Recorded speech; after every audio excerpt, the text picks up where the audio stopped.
Hi there and welcome along to another workout for you to row along to. Now today we're down to that low intensity workout again, and to be honest I was thinking of different ways to try and make this work, but the truth is 30 minutes, 20 strokes a minute, 5 out of 10 effort, 2k plus 18 to 20, just low intensity is the best way to do it. So that's what we are going to do today. Now, we're going to get into a 4-minute warm-up before we even start today's workout, and that means we have to set up our machines. On an RowAlong, that means setting your resistance to wherever you want it to be. If you're using a Concept 2 in the RowAlong app, I want you to set your drag factor to wherever you would normally have it set. The guide for both of you is that I want it to be kind of enough of a resistance that you can feel connected to the machine, but not so much that you have to heave and lurch your back in order to get it to move. Find somewhere that's comfortable and that you can work through a workout like this and keep that low intensity nice and low. Next up, let's move to the foot straps, and what you're looking for is to set them to a height where you're able to come into the front of the machine with your shins in a vertical position comfortably. If you're set too high, it can get difficult to get there. If you're set too low, you can go past and your backside escapes from underneath you. A good guide here is that the strap covers the balls of your feet, which is often the bottom lace of your shoe. Slightly different in Converse because of the way they're shaped, but yes, round about that. All right, and then you can sit there and you can adjust as time moves on. So 4-minute warm-up we're going to get into, 20 strokes a minute, a light intensity to start, just connecting your feet to your hands. Hope that makes sense. I will explain more when we get started. Let's get going then in 5, 4, 3, 2, 1. And we're off. So for the first minute, all you want to do is work on getting your body moving and feeling the force starting to move through your body. And so that means pushing with your feet at the same time your hands connect to the machine. At the same time you feel that kind of bite into whatever makes your machine go. And if you get that timing right of pushing as the connection happens, then what should result is that you feel the force from your leg or legs travel through your body into your hands, and then you brace against the handle. And that's how the power gets from your legs into the handle. And then you just adjust how much you push with your legs to adjust your speed. So what to do now then is push a little bit harder and find an intensity that you would describe as 5 out of 10 effort. Bearing in mind 1 out of 10 effort is sitting on a couch watching Netflix. So 5 is low intensity. It's like walking upstairs or walking up a hill. You know that you are moving, you're exercising, but it's not tough. Your heart rate is increasing, your breathing rate is increasing, but it does not feel like hard work. And then with this intensity, you can make sure that you are tilting forwards as you come into the front of the machine, and then swinging backwards at the back of the machine.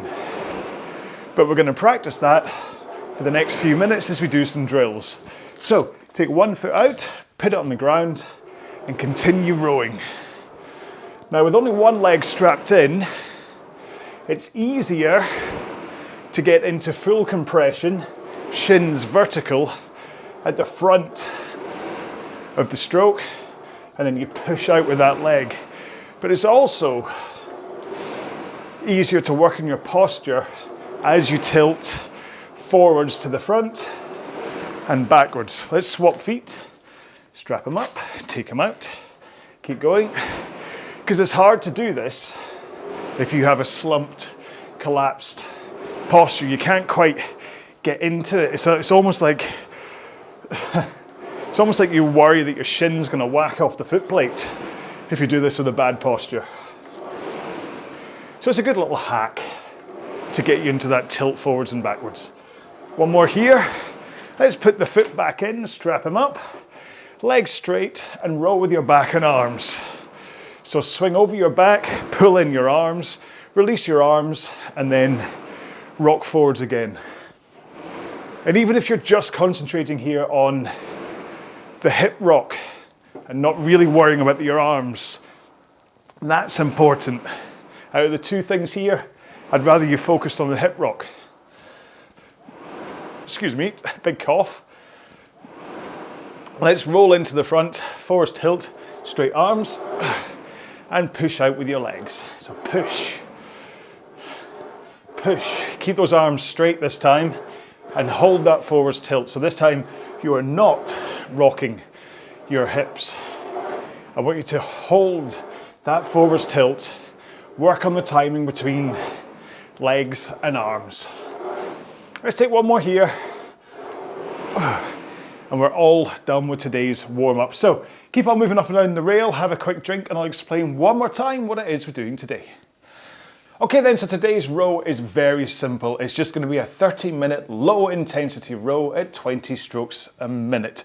Pretty much pace-wise what you were doing in the second minute of that warm-up, okay? So I really want to make sure that you keep this down low, all right? I'll talk to you about all this stuff in the main row. There's no point in me talking about it now, but that's the point. Nice and low intensity for 30 minutes, okay? Right, let's get started then if you are ready and you've had a drink. So we're gonna get going in 5, 4, 3, 2, 1, and we're off. So remember, 20 strokes a minute. Maybe take the first minute or so to settle into your stroke rate. As always, you can just follow me. Drive when I drive. Recover when I recover. And that will hopefully give you a head start when it comes to holding your stroke rate. And do notice that it's the proper, powerful whoosh through that first second as I drive through the stroke here. So properly pushing into the stroke. And the brace against the handle as the power goes into the machine is what makes the drive last as long as 1 second. It's almost like the resistance of the machine is slowing me down in order to make the stroke last 1 second through the drive phase. And then by taking my time, smoothly releasing the handle, then rocking over my hips before bending my knees, I can make the recovery last 2 seconds. So 1 second drive, 2 seconds recovery, 3 seconds per stroke, 20 strokes a minute. And hopefully, as we get to 2 minutes into this workout, if you were starting off by mirroring me, you've now found your own rhythm and you're flowing through the stroke yourself. And hopefully it's like, it'll just become like meditation, where you find your flow and then you can kind of drift away. And don't worry, I won't be offended if you drift away from what I'm talking about. If I end up just white noise, keeping you company for 30 minutes, that's perfectly fine by me. As long as you get through your 30-minute row, you keep it at a low intensity, and you feel you've had a good workout. It doesn't matter whether you've been hanging on my every word or not. And with that in mind, I have to apologise for my rather colourful get-up today. Light blue t-shirt, bright orange shorts, and red shoes. It's like I got dressed in the dark. But then I also realised that I'm not shaved in a couple of days, so maybe my slightly garish appearance will distract from my very dishevelled appearance. I do like rowing in Converse though. It's been quite a long time since I've had these on for a row. It was the row a few sessions back when I was wearing my Spider-Man Vans that made me think, oh, I've not been in my Converse for a while. Actually, I had no intention about talking about this today, or this early. In fact, I'll talk technique in a while, okay? But just find your groove, remember, hip rock, push to the legs, good posture. I'll talk about my shoes first. Give you a chance to get properly warmed up. I get asked quite a lot what the right shoes are to wear when rowing. And there isn't really an answer, because there's different things to look at. Like, if I go to a race, I travel for a race, I'll row in socks, partly because I feel I get a better connection to the foot plate, but also I don't want to be hundreds of miles away or 3 hours into a flight and suddenly panic because I've left my favourite shoes at home.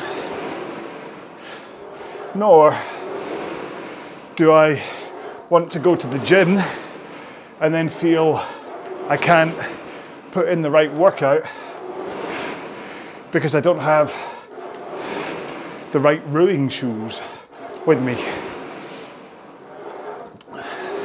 And actually, I used to row pretty much exclusively in socks or bare feet, but ever since I started racing in high rocks, which is a whole bunch of running and then functional exercises, including a row, as I have to wear shoes in high rocks, that's why I started wearing shoes again in most of my rowing. But that's about me, it's not about you. So what should you be looking for? First and foremost, you want to pick shoes that will sit comfortably in the heel cups of the rowing machine. So I've got a pair of Saucony running shoes that the heel kind of ends in a point, and it's really wobbly, let's say, to row with them. I've worn them a couple of times in this Zero to Hero series, and I just don't get on well with them. That's why you haven't seen them since. So there's that, and then obviously there's comfort in terms of width and flexibility. Make sure that you're actually comfortable in them. And then the question comes down to like heel rise and whether they are cushioned or not. And if you go on any rowing forum, people will tell you not to wear spongy, cushioned shoes because that cushioning will soak up some of the power that you're putting into the machine, which is true enough. You have to compress that foam a tiny bit before the power gets into the machine. But really, you're only looking at like 1 or 2 watts lost. And in fact, I will side track here for a second. I used to be a cyclist, proper middle-aged man in lycra, hooning about on my bike around the Scottish hills, great time, apart from when it rained. And it's Scotland, so it rains a lot. Anyway, I was in bike shop once, and the guy in front of me was discussing with the shop owner whether to buy Model A or Model B of a gear hanger. Tiny little piece of aluminium that at best will weigh like 30 grams. And one of them was 5 grams lighter, but £20 more expensive. And he was saying, oh, I think I really should get this because it's 5 grams lighter. However, he was a large fella. I'm trying to be polite about it, but let's just say, not the kind of guy who really looks good in Lycra. And so, I'm trying not to be judgmental here. Everyone's allowed to have their own body shape. But the point I'm making is that he was about to spend £20, that's like $25, if I'm going to go into dollars, on a bit of kit that was 5 grams lighter, when really a couple of weeks not drinking beer or eating biscuits and burgers, he'd have lost a lot more than that 5 grams.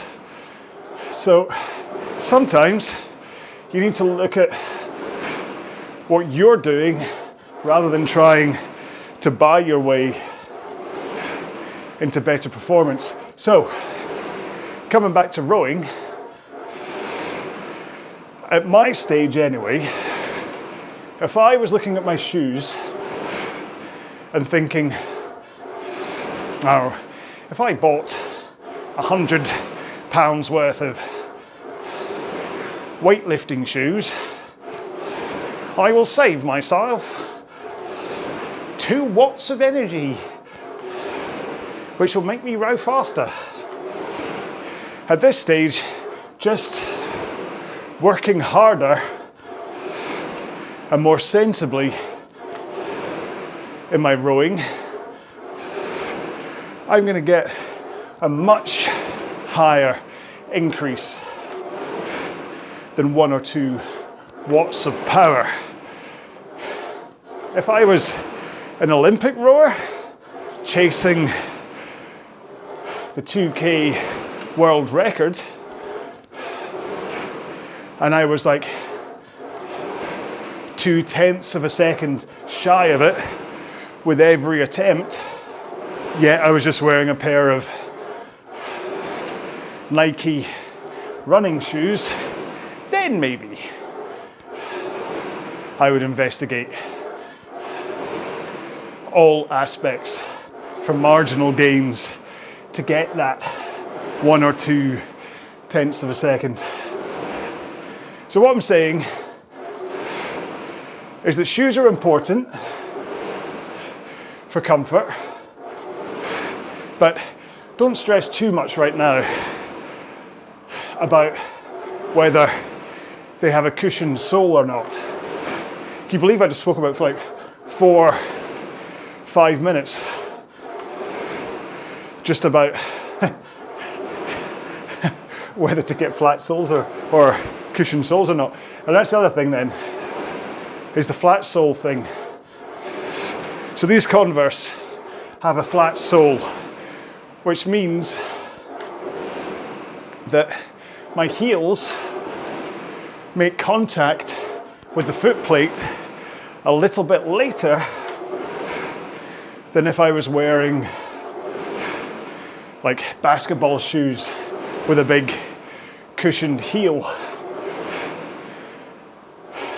And you'd think that would be a bad thing, but actually that kind of almost delay means I know I have to drive my heels, push into the foot plates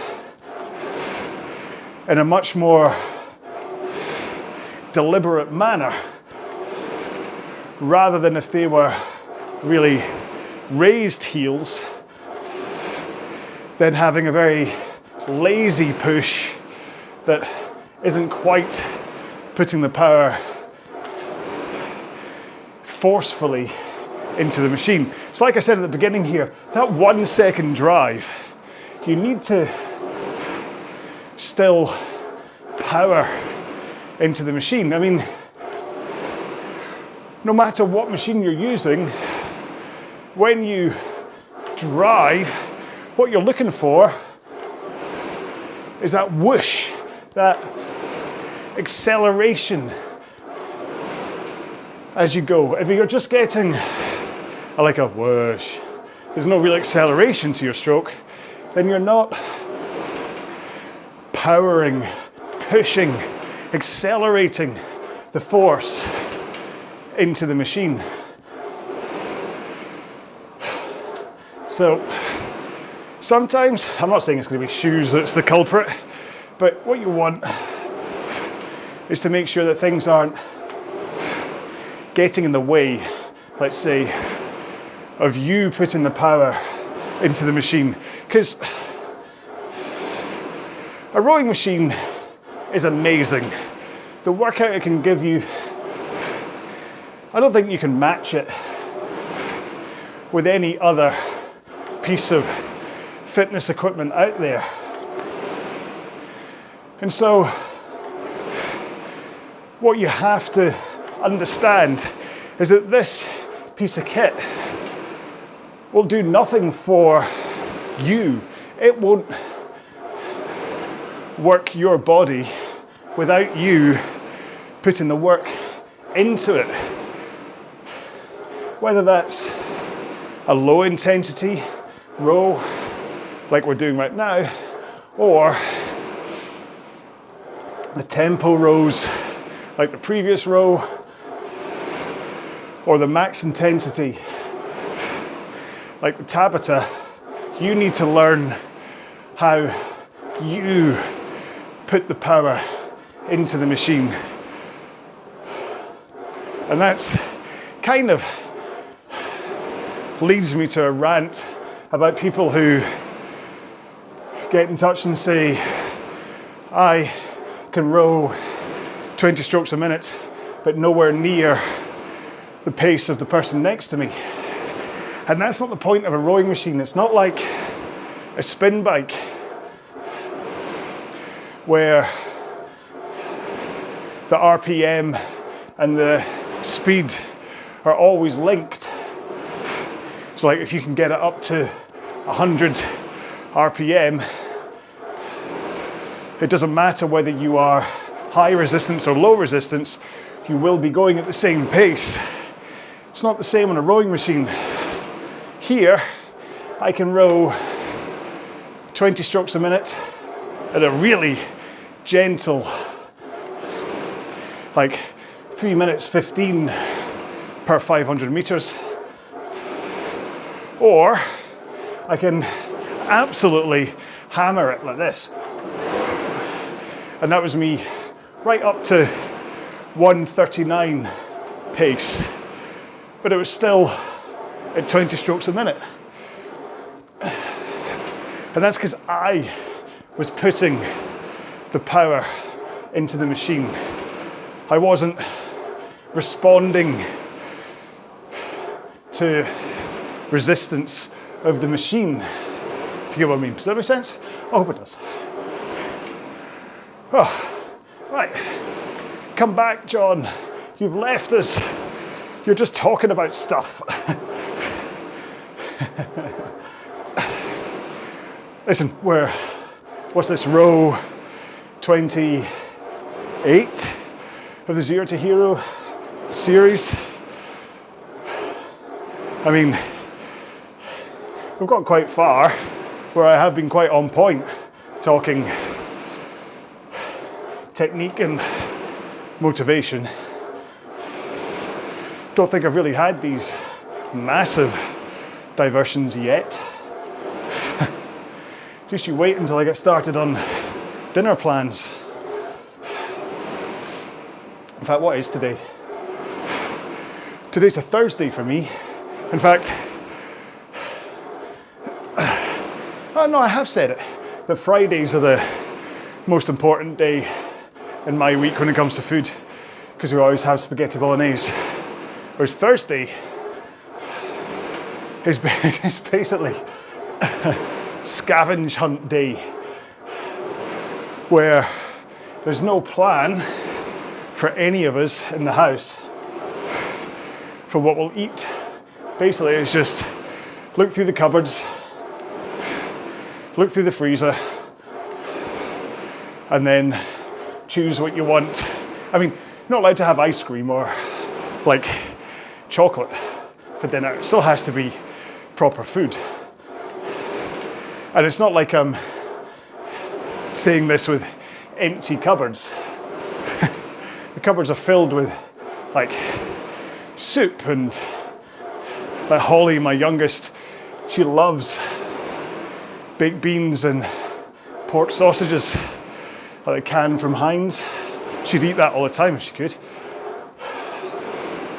And then the freezer's filled with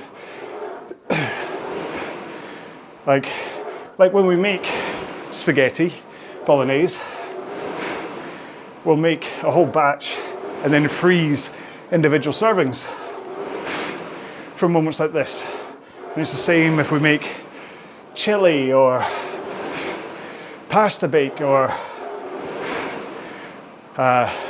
macaroni cheese. Oh, actually,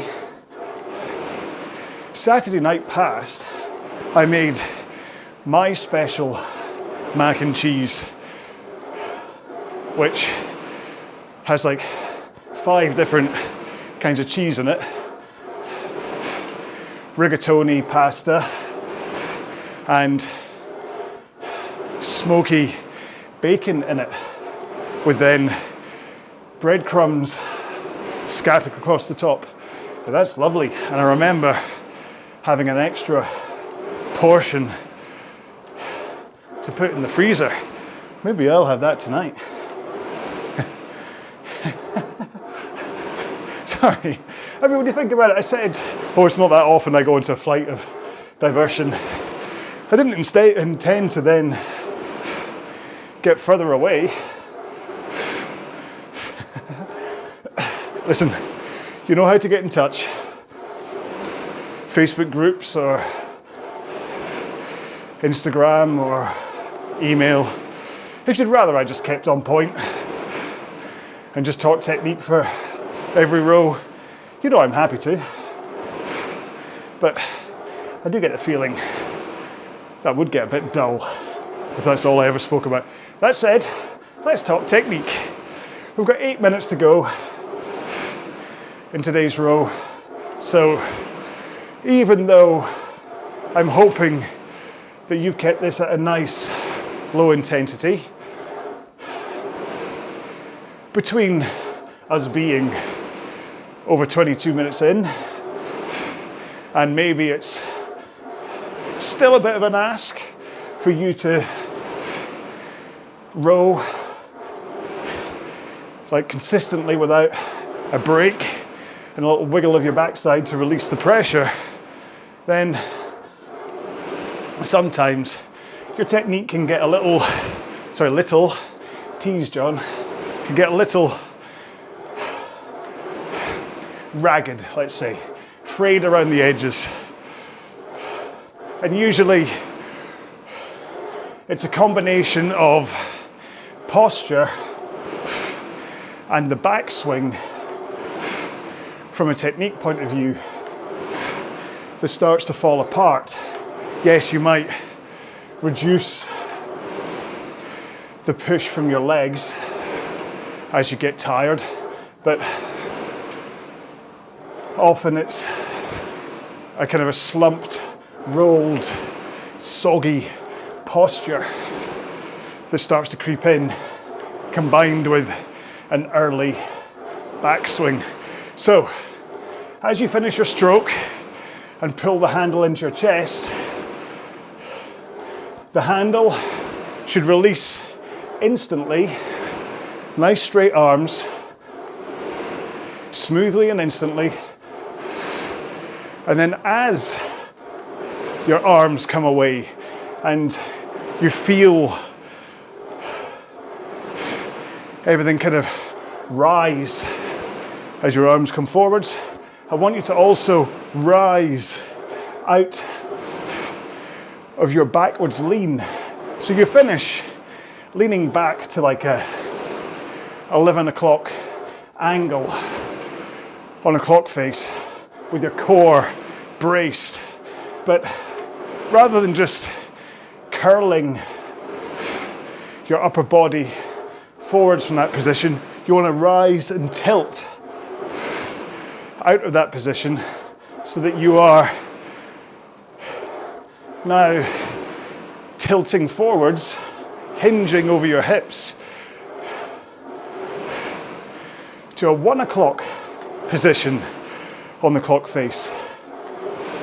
And as you do so, you should feel your sit bones connect with the seat. Now, it's a good time to say it can often help to make sure that you are sitting more forwards on the seat than back on the seat. The rowing seat isn't here for you to lounge and have a good time. So you're not sitting at the back all slumped.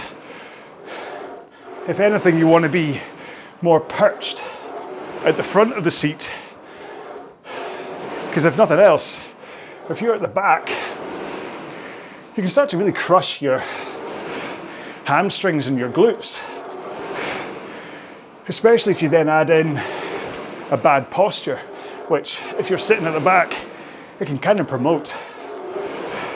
So, like I say, if anything, sit slightly forwards on the seat, and that will help with this up and forwards tilt.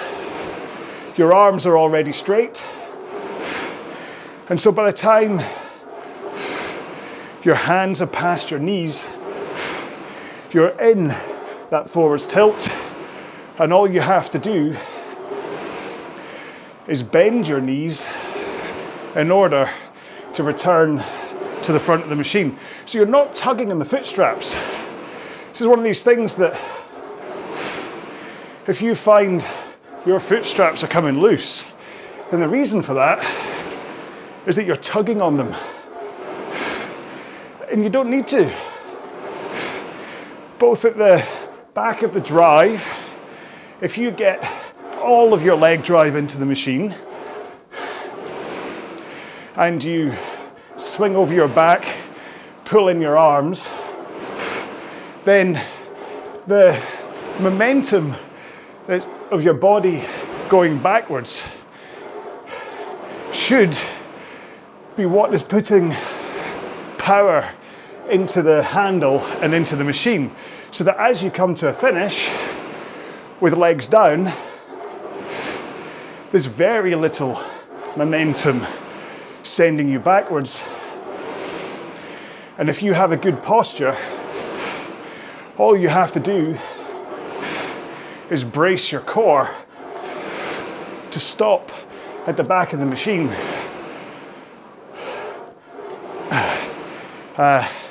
And if nothing else, this is how you get a great ab workout when rowing, is your posture. So you tilt forwards into the front and brace your core as you push your legs into the machine. So that activates your core here. And then at the back of the stroke, you then brace to soak up any of the momentum still left at the back of the stroke. And then that stabilizes you. Hands away, rock forwards. And then as you slide, that's when you relax your core, ready for the next stroke. Whereas if you're all slumped and rolled and curled, your abs aren't getting in on the game at all. And I keep writing articles about how rowing can potentially use like 85% of the muscles in your body, but only when you do it right. If you aren't in a good posture, you're going to be missing not only your core, but your back and possibly even your legs. And especially if you pull early from the front instead of keeping arms straight, or swing your upper body too soon, that's when you lose your leg power or your back power and actually have a much weaker pull with your arms. You think it's better pulling from the front, but it's much better to brace pull in terms of a workout. And we're all done. 30 minutes, crikey. Right, let's keep on rowing lightly. You know, just row lightly just to make sure you cool down a little bit. Sorry, I was just gonna say, when I got to like the 22-minute mark, I was like, there's 8 minutes to go. I'll talk technique. I wonder if I can stretch it out for the full 8 minutes, because I really shouldn't go into a big diversion at the end. And actually, I ran out of time by the end there. I had to kind of rush the info about backswing and arm pull because I was too busy talking about posture and stuff. A lot of it is just literally because I'm trying to think of ways that I can explain this stuff to hopefully unlock in you a way for you to go, right, now I get it. Because there's loads of people that get in touch with videos and say, I watch your stuff and I listen to your technique, and so I'm just sending this as a checkup just to make sure that I'm not doing it like that badly and whatever. And you're like, you said you've been watching my videos. Well, once, because it's not coming in there. It's like people swinging and pulling too soon from the front. I'm like, when have I ever said that? So feel free to send me a video of you rowing. I'm very polite, even when I'm kind of like, huh, what? I'm still very polite. I'll tell you how amazing you are, and then I'll tell you what the flaws are in your stroke. Right, I'm gonna stop. Oh, right, you know what? I love these rows, and I'm not gonna apologize for them. I mean, I know sometimes I try and explain them and try and sell them to you or whatever. Oh, itchy arm. But I'm not gonna apologize for them. A 30-minute low intensity row is just amazing. The stuff it does for you, just in terms of your technique and your fitness, your mitochondria building, all that stuff. It's gold dust. I mean, you could just do that row all the time for your entire life, and you'll have all of the fitness benefits and everything that comes with it. Yes, you might have to work a little bit on top end power if you're doing races and things, but that row, if you just sat down and did that every day, you'll live forever. Well, you will live forever. I mean, emails. I think you'll find I did that every day and I lived to be 105, but eventually I did die.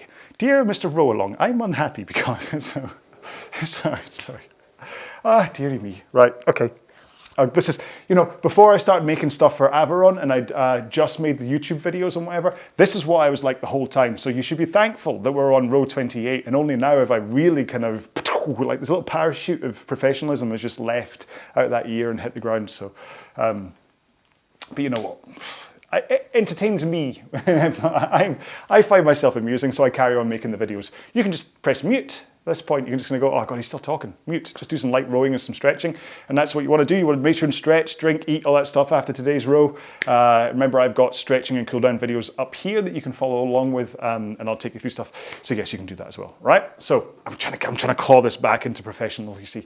So thank you very much for joining me for this one. I do hope you enjoyed it. To be honest, I do hope you enjoy this stuff. I almost swore then. The stuff that I talk about during these rows. I really do hope that it's kind of like, you're kind of like, oh, just bobbing along, rowing and whatever. Because a row like this, you just need company, all right? The Tabatas and the tempo rows, you maybe need a little bit more motivation, let's keep going, or whatever that stuff. But something like this, you just need to entertain for half an hour. And yes, me talking about shoes probably isn't entertaining, but that white noise in your ear is probably, hopefully, enough to get you through the row, all right? So the last thing to talk about then is the hashtag to leave if you've done this one. And I think, quite frankly, it has to be professional, because that's what I am. I'm a thoroughbred professional when it comes to this stuff. So hashtag professional. I might even misspell it just on purpose. Look, I'm just tickled myself. Yeah, so post that if you're going to do any of the socials, just to say you got to the end, and leave whatever abuse you want, because I do find myself funny. Nobody else does. Yeah, and I will see you in the next row. Until then, do check out any of the other rows I've got up here. I hope you enjoy them. Look after yourselves, and yeah, until the next time, take care, be well, bye-bye.